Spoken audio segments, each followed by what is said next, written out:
নমস্কার বন্ধুরা, আমি আজই আরেকটা ভিডিও কিছুক্ষণ আগে করেছি। ওই ভিডিও করবার সময় আমি বলেছিলাম যে যে কথাগুলি বলা প্রয়োজন সেটা একটা ভিডিও করতে গেলে অনেকটা বড় হয়ে যায়, যে কারণে দুটো বা তিনটে ভাগে ভাগ করে ভিডিওটা করবার জন্যে চেষ্টা করব বলে আপনাদের আমি জানিয়েছিলাম। আমি দ্বিতীয় অংশ এখন চেষ্টা করব। বাকি কথাগুলি যদি এই দ্বিতীয় অংশে হয়ে যায় তাহলে এই দুটো ভিডিও হবে একই বিষয় নিয়ে, না হলে হয়তো তৃতীয় আর একটা ভিডিও করবার প্রয়োজন হতে পারে। আমাদের দেশে উদ্বাস্তু আন্দোলনের সূত্রপাত হয় দেশভাগের কারণে। দেশভাগের কারণে বহু মানুষ চলে আসেন। মূলত পাঞ্জাব এবং বাংলা ভাগ হওয়ার জন্য এটা হয়। পশ্চিম প্রান্ত বা পাঞ্জাবে কি হয়েছিল সেটা নিয়ে আমরা আজকে তার আলোচনায় আসছি না। পূর্ববঙ্গে মানুষ দেশভাগের পর থেকেই বিভিন্ন সময়ে মানুষ আসছেন।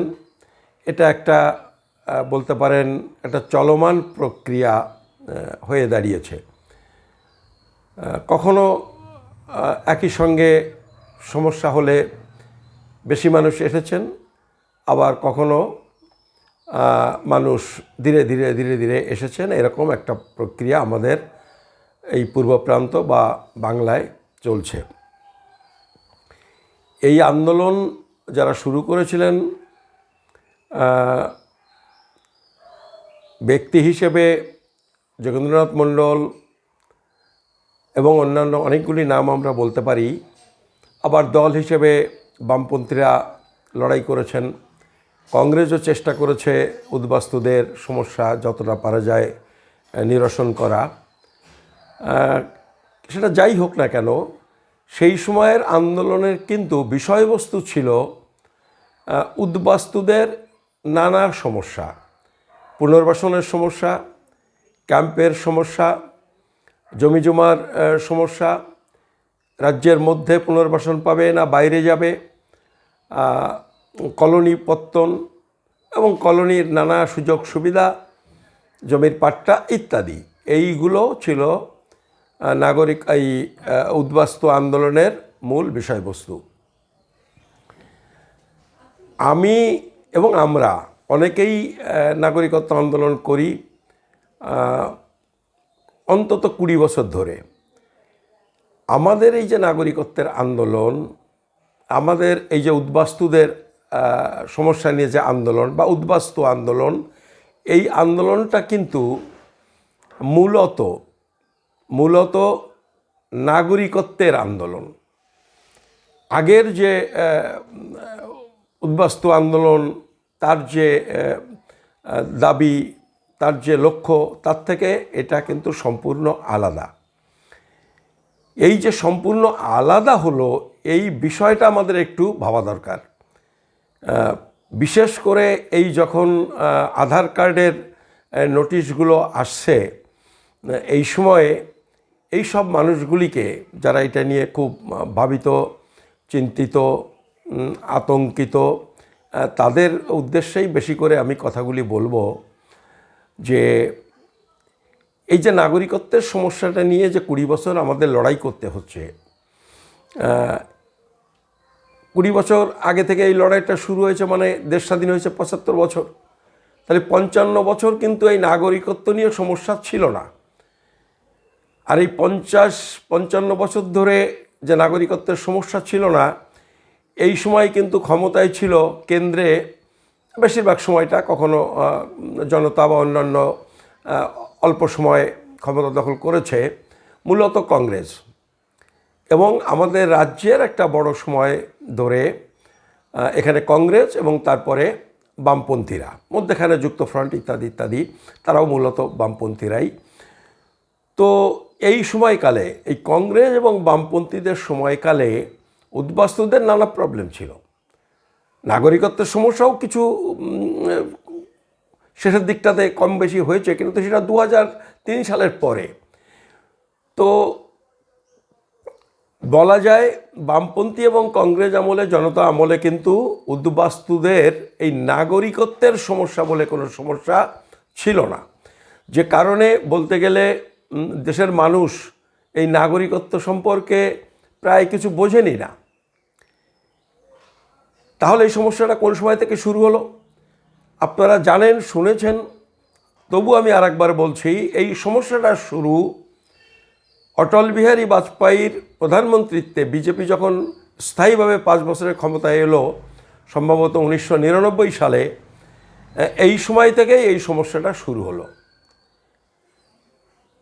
অটল বিহারী বাজপেয়ীর সময়ে 2003 সালে নাগরিকত্ব আইনে একটা খুব বড় ধরনের সংশোধন হয়।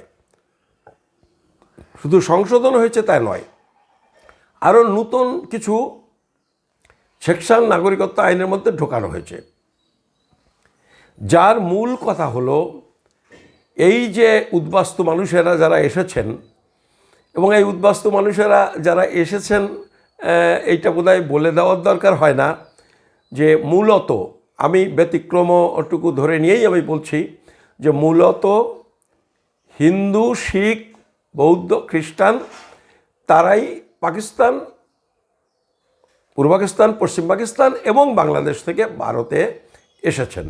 ফলে নাগরিকত্বের সমস্যা হওয়া মানে হচ্ছে তাদের সমস্যা। আর কিছু মানুষ এই দেশ থেকে দেশভাগের পরে পাকিস্তানে চলে গেছেন, বাংলাদেশে চলে গেছেন, সেটা নিয়ে আমাদের আলোচনার বিষয়বস্তু নয়। তাহলে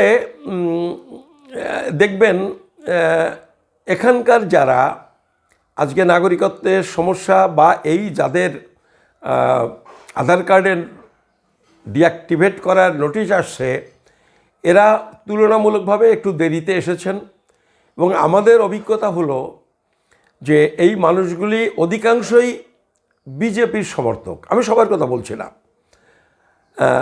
একটা দলের সমর্থক বিজেপির হবেন না কংগ্রেস সিপিএম হবেন, এইটা নিয়ে আমাদের মাথা ব্যথা নয়, এইটা নিয়ে আমাদের বলার বিষয়বস্তুও নয়।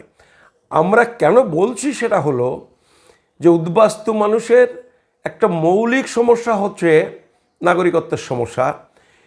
সেই সমস্যাটা তৈরি করেছে বিজেপি।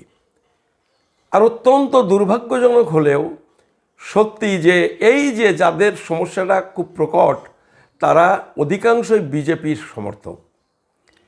এইটা একটা নোট করার মতো একটা বিষয়। আর দেখুন, এই যে সমস্ত লোকজন আজকে এই পশ্চিমবঙ্গের সমস্যায় পড়ছেন, একটু লক্ষ্য করবেন, এবং আমাদের মতো যারা একটু খোঁজখবর রাখি, এই সমস্ত মানুষেরই শিকড় এখনও কিন্তু বাংলাদেশে অনেকের, আমি সবার কথা বলছি না, অনেকের শিকড় কিন্তু এখনও অবধি বাংলাদেশে থেকে গেছে। অনেক আগে যারা এসেছেন তাদের শিকড়টা অনেকটা সেখানে পচে গেছে, উপড়ে চলে এসেছে, কিন্তু এদের শিকড়টা রয়ে গেছে। শিকড় মানে পরিবারের অংশ আছে ওখানে কারুর, না হলে খুব ক্লোজ বংশের মানুষ, আত্মীয় স্বজন, তারা এসেছেন। এবং এই যে মানুষগুলি আজকে পশ্চিমবঙ্গে বা ভারতের বিভিন্ন প্রদেশে সমস্যায় পড়ছেন, তাদেরই নিজের লোকগুলো বাংলাদেশে আছেন, এবং এই লোকগুলিও মানে অনেকে বাংলাদেশের অবস্থা জানেন না। আমি বলছি যে তারা ওখানকার হিন্দুরা যারা আছেন তারা সাংঘাতিকভাবে মোদিভক্ত। মানে যেটা আমাদের এখানে যারা খবর রাখেন না তারা কল্পনা করতে পারেন না। ওখানকার হিন্দুরা আমরা জানি যে হাসিনাকে ভোট দেন, আমলিগকে ভোট দেন, কিন্তু আমি আপনাদের বলছি যদি হাসিনা এবং মোদির মধ্যে ওই বাংলাদেশের হিন্দুদের যদি ভোট দিতে বলা হয় যে আইদার হাসিনা অথবা মোদি, আমার মনে হয় হাসিনা 5% থেকে 10% ভোটও পাবেন না, সবটাই পাবেন মোদি। তারা এতটা মোদি ভক্ত, অথচ তাদের আত্মীয় স্বজন বা পরিবারের অংশ এখানে সমস্যায় পড়ছেন। দেরিতে যারা এসেছেন তাদের সমস্যা করছে বিজেপি। আমি রাজনীতির অন্যান্য অনেক বিষয় আছে, আমি সেগুলো বাদ দিয়ে আমি এই বিষয়টা নিয়ে বলছি। তো এইটা একটা অত্যন্ত বলতে পারেন ইন্টারেস্টিং, এবং আমি যেটাকে বলি অত্যন্ত দুর্ভাগ্যজনক একটা অবস্থা। তারা 2003 সালে আইন করলো যে বিনা পাসপোর্টে বা বিনা অনুমতিতে ভারতে যারা এসেছেন, হিন্দু হোক আর মুসলমান হোক, তারা অনুপ্রবেশকারী। এই আইনটা যদি করা হয়, আইনে তো হিন্দু মুসলমান সবাইকে করলাম, কিন্তু বাস্তবত কাকে করা হলো? কারণ বাস্তবত হিন্দুরা এসেছেন বলেই হিন্দুদের অনুপ্রবেশকারী বলা হলো। আর আমরা জানি যে বাংলাদেশ থেকে, পূর্ব পাকিস্তান থেকে যারা ভারতে এসেছেন হিন্দুরা, তাদের মধ্যে প্রায় সবাই তারা বিনা অনুমতিতে এসেছেন, কেউ পাসপোর্ট ভিসা করে আসেননি, আসা সম্ভব ছিল না।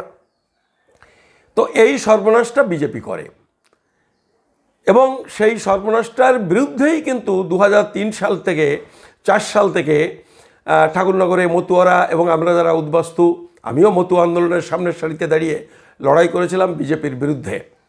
সেই সমস্যাটা কিন্তু এখনও মেটেনি, বরং আরও অনেক বেশি জটিল এবং গভীর হয়েছে। সেটা আমরা আধার কার্ডের নোটিশগুলো দেখেই বুঝতে পারছি।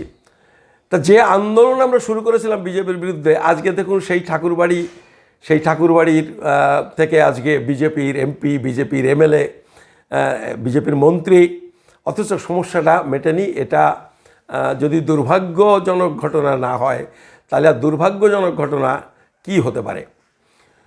তো এখন এরকম সমস্যাটা আমাদের সামনে রয়েছে। আমরা এই যে উদ্বাস্তু আন্দোলন করি, নূতন আইন প্রণয়নের দাবি করে উদ্বাস্তুদের সমস্যার সমাধান করবার জন্যে আন্দোলন করি, বিভিন্ন দলের নেতাদের কাছে যাই, দীর্ঘ 20 বছর ধরে যাচ্ছি। আমার অভিজ্ঞতা হলো, পার্টি হিসেবে এদের এই সমস্যা মেটাবার জন্য খুব উদ্যোগ কোনো পার্টি নেয়নি, এই সমালোচনা আমরা করবও। কিন্তু তা সত্ত্বেও আমাদের মনে হয়েছে যে প্রত্যেকটা দল এবং তার নেতা, তারা কিন্তু উদ্বাস্তুদের সমস্যার প্রতি সহানুভূতিশীল। আমি বিজেপিকে বাদ দিয়ে বলছি, বিজেপি যারা করেন তাদের কথা বলছি না, বিজেপি সর্বোচ্চ নেতৃত্বকে বাদ দিয়ে এই কথাটা বলছি, অন্যান্য পার্টি সম্পর্কে তারা সহানুভূতিশীল। আর গোটা দেশের মানুষ, একেবারে গোটা ভারতবর্ষের মানুষ কিন্তু উদ্বাস্তুদের প্রতি সহানুভূতিশীল, হিন্দু হোক আর মুসলমান হোক, বাঙালি হোক আর অবাঙালি হোক। তারা চান যে মানুষগুলি এসে পড়েছেন দেশভাগের শিকার হয়ে, তাদের সমস্যাটা মিটুক। এটা কত বছর পরে এই কথা আমি বলছি? আমি দেশভাগ হওয়ার 75 বছর পরে,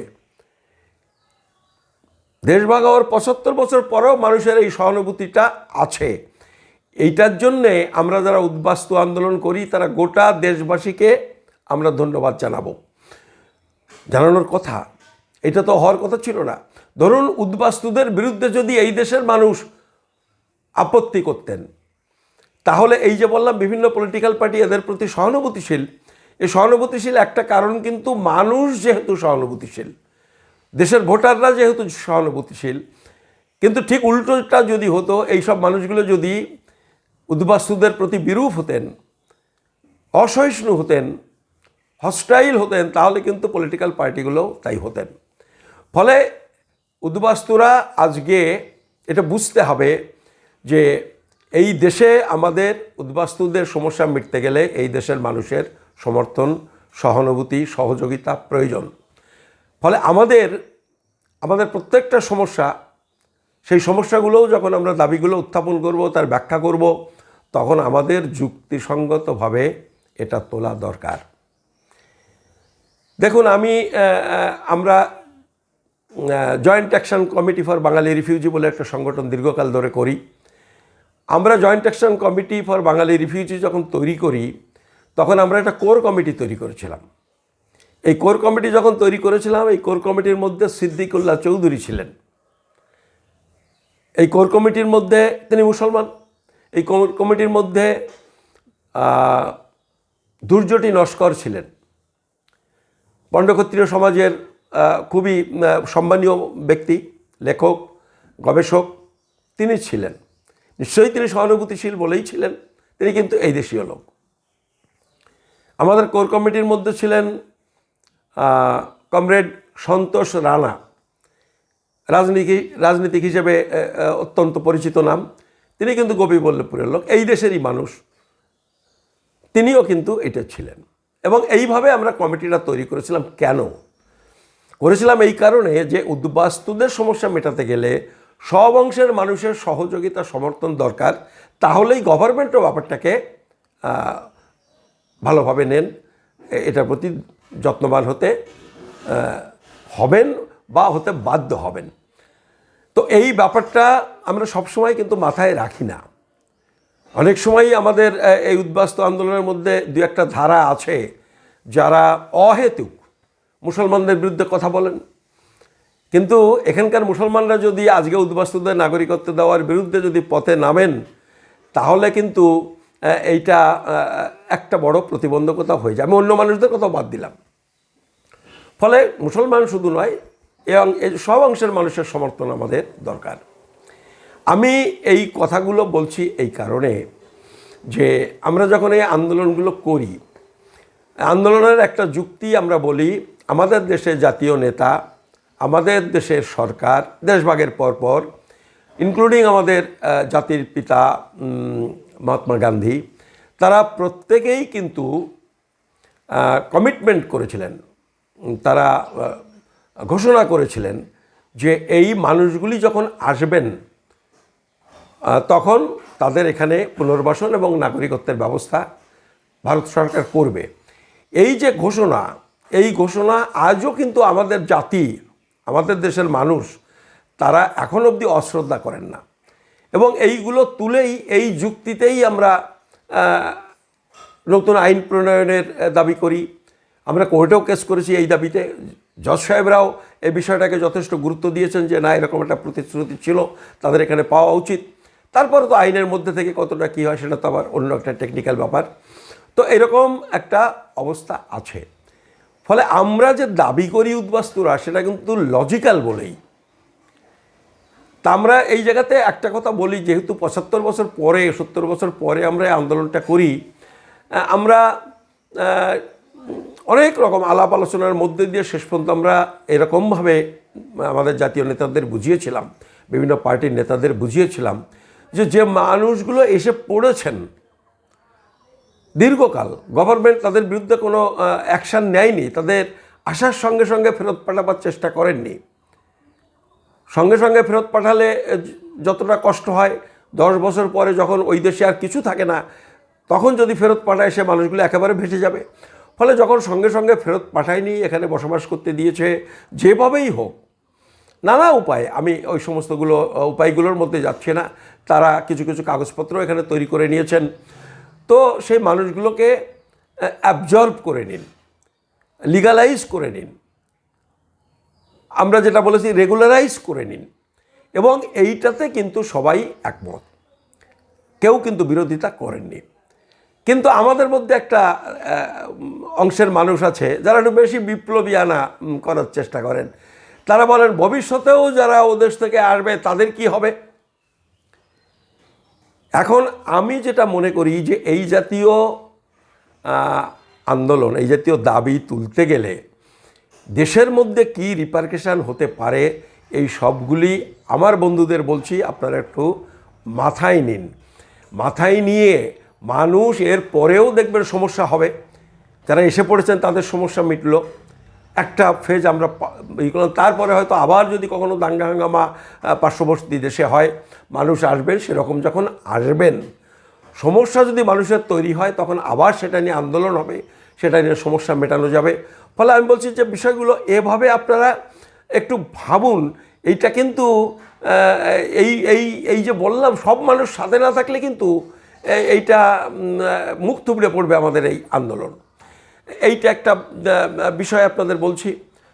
আর ঠিক পার্টিকুলারলি এই এখন যে আধারের যে ঘটনাটা ঘটেছে, আধারের যে ঘটনা ঘটেছে, এখন অবধি আমরা যতটুকু খবর পেয়েছি, আমরা কিন্তু পুরো খবর পাইনি, যেটুকু খবর পেয়েছি সেইটাও তথ্যটা, মানে যার আধার কার্ড ডিঅ্যাক্টিভ হয়েছে তারাও আমাদের চিনলে জানলেও আমাদের যে সবটা সত্যি বলছেন, মানে নাগরিকত্বের মতো একটা প্রশ্ন, দেশ ছেড়ে চলে এসেছেন, বিপদ কি হবে না হবে এটা বলতে গিয়ে অনেক তাদের ভাবতে হচ্ছে। ফলে তারা সবটা মন খুলে সবসময় বলতে পারছেন এরকম নয়। তবু আমরা যেটুকু বুঝেছি যে এইটা হচ্ছে যে সমস্ত মানুষেরা পাসপোর্টে এসেছেন গেছেন, পাসপোর্টে এসেছেন, এখানে আধার কার্ড করেছেন, 28 এ ধারাতে মূলত, সবার কথা বলছে না, মূলত তাদের ক্ষেত্রে নোটিশ গেছে। এখন আমি সবাইকে বলছি, এবং ভবিষ্যতেও মানুষ যাতে এই বিপদে না পড়েন তার জন্যই কথাগুলো বলছি, কারণ আমাদের এই ভিডিওগুলো বাংলাদেশের লোকেও দেখেন, যে একটা নীতি নৈতিকতার কথা বলছি। ধরুন আমি দেরিতে এসেছি, কিন্তু আমি চলে এসেছি আর গেলাম না, যে কোনো কারণে হোক চলে এসেছি আর গেলাম না, তার একটা অর্থ খুঁজে পাওয়া যায়। কিন্তু আমি পাসপোর্টে আসছি, এসে আমি এখানে ভোটার কার্ড, এই আধার কার্ড তৈরি করলাম, ভোটার কার্ড তৈরি করলাম, আমার বাংলাদেশেও ভোটার কার্ড আছে, সবই আছে, আমি আসছি যাচ্ছি মানে আমি বাংলাদেশের পাসপোর্ট নিয়ে আসছি, মানে আমি অত্যন্ত সচেতন যে আমি বাংলাদেশের নাগরিক, কিন্তু আমি আধার কার্ড করেছি, ভোটার কার্ড করেছি ভারতে। এই যে বিষয়টা, এইটা যে যত কথাই বলুন, আমার যত সহানুভূতি থাকুক, আমরা যারা নাগরিকত্ব আন্দোলনের কর্মী, আমাদের পক্ষে বলা সম্ভব যে এই যেটা হয়েছে এটা ঠিক হয়েছে, এই সমস্ত মানুষজনকে প্রোটেকশন দিতে হবে। দেখুন এটা সম্ভব না। এই কারণে আমি বললাম যে গোটা দেশের মানুষের সমর্থন সহযোগিতা আমাদের দরকার। ফলে এই রকম অনৈতিক বিষয় হলে এইটা আমাদের কর্মীদের বলছি, কর্মীদের মধ্যে অনেকে বলছেন যে এরকম হয়েছে, কি করবে দেশভাগের কারণে। আমরা জানি যে এরা দেশের আইন, দেশভাগ তাদের এই সমস্ত অনৈতিক কাজ করতে বাধ্য করছেন। তা সত্ত্বেও কিন্তু আমি বলছি, আমরা প্রকাশ্যে এরকম আন্দোলন দাবি আমাদের পক্ষে তোলা অত্যন্ত কঠিন। ফলে এরকম সমস্যার মধ্যে যারা পড়েছেন তাদের আমরা বলবো, খুব ধৈর্য ধরে আপনারা লক্ষ্য করুন। এইটা আমাদেরও দোষারোপ করবেন না। আমরা নিশ্চিতভাবে, আমরা কেন, আমার দেশের মানুষও ভাববেন যে যারা সত্যিই এসে পড়েছেন তাদের কিভাবে এইটা সমস্যাটা নিরসন করা যায়, আমরাও নিশ্চয়ই করব। কিন্তু তা সত্ত্বেও আমি বলছি যে এই সব বিষয়গুলো সম্পর্কে কিন্তু যারা নতুন এসেছেন, আসবেন, তাদের কিন্তু সাবধান হতে হবে। না হলে সব জায়গায়, ধরুন কেউ বিনা পাসপোর্টে চলে এসেছে, আধার কার্ড করেছে, তার কিন্তু অত বিপদ হলো না, কারণ সে বলতে পারবে যে না আমি আগে এসেছি। মিথ্যা কথা বললেও নানান রকমভাবে সে জাস্টিফাই করতে পারবে, তার আত্মীয় স্বজন আছে, তাদের কাগজপত্র দিয়ে খানিকটা জাস্টিফাই করতে পারবে যে 5 বছর আগে আসলেও যে আমি 15 বছর আগে এসেছি।